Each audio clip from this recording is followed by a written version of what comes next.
The breaking news you're seeing on your screen is that information that the doctor was giving us. DIME weapons, that stands for dense inert metal explosives. In a nutshell, what that is a bomb or missile that detonates with a powerful and lethal explosive but confined to a small area.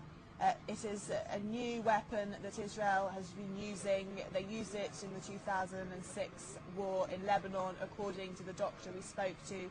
Also used it in Gaza in 2006. And now, according to that doctor outside the main hospital in Gaza, saying that it has been used. He said almost all of the patients, if not all of the patients that come into this hospital with severe amputations, show clear evidence that this weapon has been used. Yes, sir. Okay, what could you please tell us about the findings about the uranium? The findings about the uranium I cannot tell you much about, but I can tell you that we have clear evidence that the Israelis are using a new type of very high explosive weapons, which are called dense inert metal explosives, which is made out of a tungsten alloy. These weapons have an enormous power to explode. The power of the explosion dissipates very quickly. The strength does not travel long, maybe 10 meters. But those humans who are hit by this explosion, this pressure wave, are cut in pieces. This was first time used in Lebanon in 2006. It was used here in Gaza in 2006. And the injuries that we see in Shifa now, many of them, I suspect, and we all suspect, are the effect of DIME weapons used by the Israelis.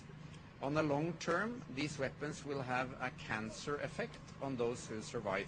They will develop cancer, we suspect. It has been very little research on this, but some research has been done, among other places in the United States, which show that these weapons have a very high tendency to develop cancer.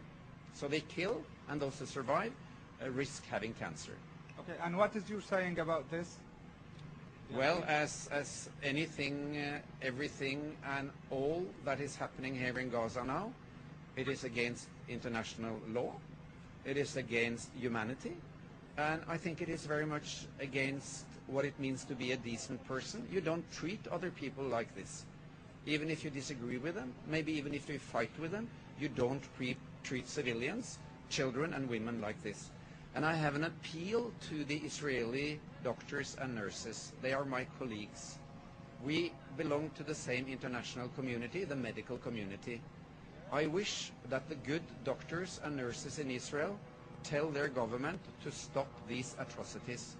We cannot continue with this. We may differ in opinions, but you cannot treat the civilian Palestinian population in Gaza in this way. Today, there were bombing in Gaza City. We received 150 wounded and more than 50 killed. Only at the Shifa? Yes, here to Shifa. I treated a 10-year-old boy. He had his whole chest filled with fragments from the bomb. On his lap was another person's leg that had been cut off. We resuscitated him. We did everything we could do to save his life, but he died between our hands. This is such a terrible experience, and behind the numbers that you report all the time, there are human beings, families, women, grandmothers, children. That is in fact the reality in this situation.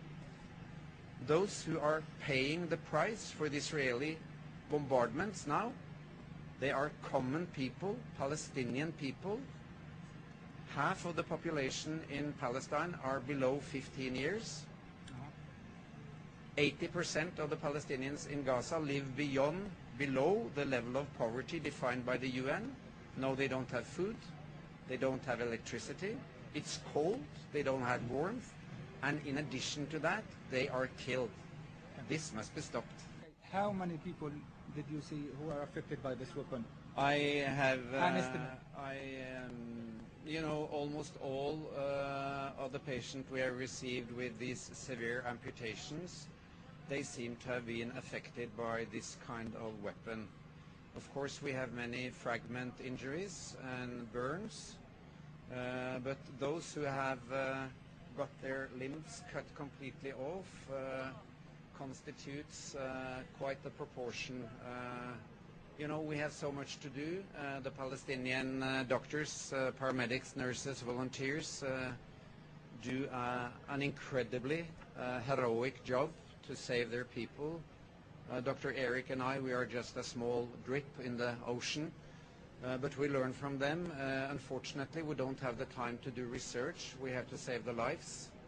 But this question should be researched by the international community, and it's due time that the international community posed the question what kind of weapons Israel are using against the Palestinians. So as you can hear, Dr. Gerbert thinks that this weapon has been affecting way too many Palestinians, at least too many of those patients whom he had to treat here at the Shifa hospital. He thinks this is being used as an experimental weapon. He thinks this should stop. He thinks it is threatening not only the lives of, it's not only killing people, it's on the long run threatening the life of too many other of the Gazan population, because it is causing in the long run one of the kind of the fastest leukemia, and it ends up killing people who are affected by it. The situation here is still the same. The very severe lack of medical disposables and medical equipment. The very appeal to all who are in relation with the international community to try as much as they can to facilitate the access of medical equipment and medical disposables. Shifa Hospital received 70 deaths since the beginning of the ground operation, and they received 341 injuries since the very same beginning. Akram, they say that, yes. Akram, I just want to confirm something with you. That's 70 deaths. You've had confirmation of that from a hospital official, have you? Of course, we have a confirmation from medical authorities. They said they have 70 deaths, 21 children and 11 females, which means almost 50% of the deaths today, ever since the ground operation started, are children and women. Yes, and let's just let our viewers know those figures again, because those, I can say with some certainty, are the latest figures, and we'll be the first at broadcasting those, because we were hearing much less than that in the last moment. 70 deaths now, 21 children, 11 females. So that's the latest figure from medical hospital officials.